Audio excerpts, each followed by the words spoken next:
Hey guys, so I ended up reading 10 books throughout the month of May, which is really great considering I had finals.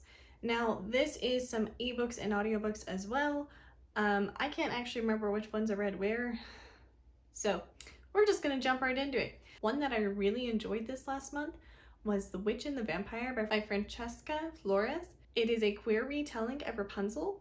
A witch and a vampire trust no one but themselves. Ava and Kay haven't seen each other in years, since Ava was turned and Kay's mother was passed away. Through chance, they are thrown back together to find out what it really means to be in each other's lives again. This was a really good YA novel.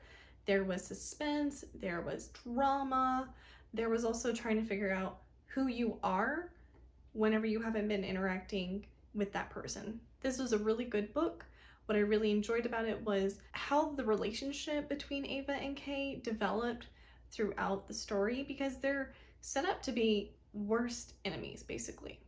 There's a lot of pressure from each side of each person is feeling a lot of pressure, and it was interesting to see how Francesca actually wrote it out and the development of the characters. There was really great character growth in it, and I just kept on rooting for them the whole time. I quite enjoyed it. A Thousand Steps into the Night by Traci Chee. Now, this is another one I really enjoyed. I have read some of Tracy's other work, and I really enjoyed it, so I was very excited to see this one. In the Realm of Aurora, where gods, monsters, and humans exist side by side, Miyoko is a ordinary innkeeper's daughter, resigned to a safe, if uneventful life. But when Miyoko is cursed and transforms into a demon with a deadly touch, she embarks on a quest to remove the curse and to return to her normal life. Again, this was another great YA novel that I read this month. The quest itself was really well done. We meet interesting people. We start to understand like the differences of like between the spirits and the demons and how their structure is. So like whenever a demon or a spirit saves each other, like life-threatening, they owe that person until they can save their life again.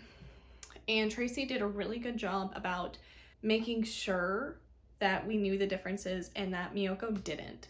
So I feel like sometimes whenever we're in a new situation like that, as just a reader, the author can like info dump instead of just teach us. And I thought she did a good job about like setting it up to where Miyoko was learning and we were too as well. Miyoko is definitely a likable character. She's a little ditzy, but also that's how her character's supposed to be. She's lived in this village for like 16, 17 years. So and through that, we have a lot of growth in this whole novel between Miyoko and some of the other side characters that are kind of important. The Last Tale of the Flower Bride by Roshani.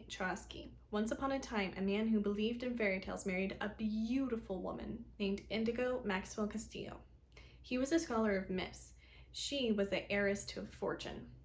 They exchanged gifts and stories, believed they would live happily ever after, as long as the bridegroom would never pry into her past. I really liked this book. A lot of people have been comparing it to Mexican Gothic, and I really love that book. That's one of my favorite books of all time. So I wouldn't say they were like right on par. It was dark, which I really enjoyed, but we also learn more about the way that the story is told. So it is very suspenseful, and I really liked that. One part of the story is being told by Azure, Indigo's best friend, that we don't really know why she's not there. And her part is being told in the past. Now, the bridegroom, which I believe we never learn his name. I tried to find it on the internet and tried to remember, and I just couldn't. Like, it was just bridegroom. Somebody knows it, leave a comment. I would love that.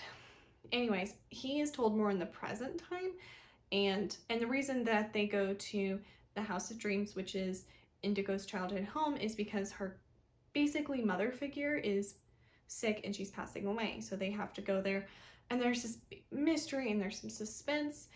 The girls in the past with Azure and Indigo, they are in a, how do I say this? Like, they have these like big fantasies. Like, they even have it like from kids. Like, they meet whenever they're like 8 or 9. And it's just, some of it was interesting to see how sometimes as a reader, I couldn't necessarily tell if this was truly just the girl's imagination or if it was like kind of sort of happening, like the veil was really thin there. All in all, it was a really great book. I do recommend it. Next that I've read was Cruel Prince by Holly Black, and it was book 1 of the Folk of the Air series. Jude was 7 when her parents were murdered, and she and her 2 sisters were stolen away to Fairy. 10 years later, Jude wants nothing more than to belong in Fairy, despite her mortality. But many of the Fae despise her, especially the High Prince, the youngest and the wickedest, the son of the High King, Cassian. Nope, Cardan. Wrong story. So I really liked reading Holly Black as an adult. I read her Spiderwick Chronicles as a kid, and I'm really glad that I got back into these stories.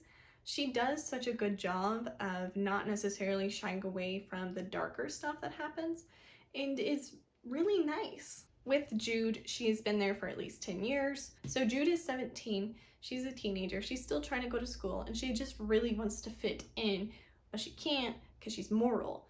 But since she is mortal, she can lie. And so that like really ties into the story of how Jude progresses through Fairy and how she interacts in Fairy with other people. I also really liked learning how the High Court worked. That's a really good, that's a big portion of the story, and I don't want to spoil it. So this next one is a couple of comic books that I read. I guess not a couple, I read quite a few comic books this last month. I get on a kick about wanting to read comic books and manga. So I just love visual art, and some people do such a wonderful job at that. So I read Teen Titans, and I read Raven, Beast Boy Loves Raven, and Robin. And soon there should be next one, which is supposed to be about Starfire. I think that comes out later this year. I'll post it. I'll put it over here. These are written by Cami Garcia and Gabriel Picolo. The artwork is amazing.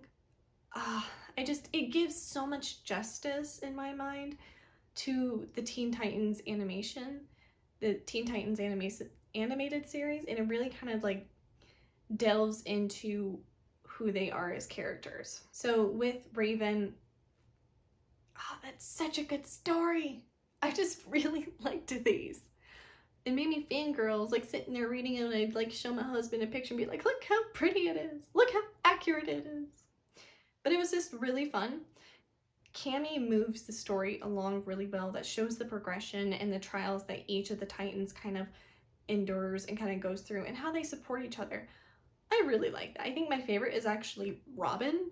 The other, like Beast Boy Loves Raven, Beast Boy and Raven are all really wonderful comic books as themselves, but I liked seeing Robin because it was Damian Wayne. Damian Wayne as a character is someone I've really started to enjoy. He's really kind of funny. Like, people have portrayed him with like just really dry wit because he's kind of a bad A. Like, he's really smart and he's very athletic, and he's been trained by assassins since he was like a baby. So it's really a lot going on there for that kid. So those are, I do plan on getting out a full review of all 4 of them because I've got so much love to give to them. Harley Quinn and Her Gang Volume 1 by Frank Terry and Jamie Palamonti. I'm a huge Harley Quinn fan. I get a really big kick, especially of like her own little series. There's a new one that I do also plan on reading soon. We'll have to see how long it takes for me to get it. It's a really big, just wacky adventure. Harley gets kidnapped, and it's up to her gang to try and figure out where she's went. But really, she did the first kidnapping herself. But then she gets kidnapped for real, and then like it's an actual thing that her gang has to go and save Harley. So it's just a fun, happy read. If you like Harley Quinn, that series, give it a whirl. What I talk about when I talk about running by Haruki Murakami. This was an interesting memoir to read because it's about running and writing a novel. I've never read any of his other work. I think I will later on. I think my dad would really like him as a novelist.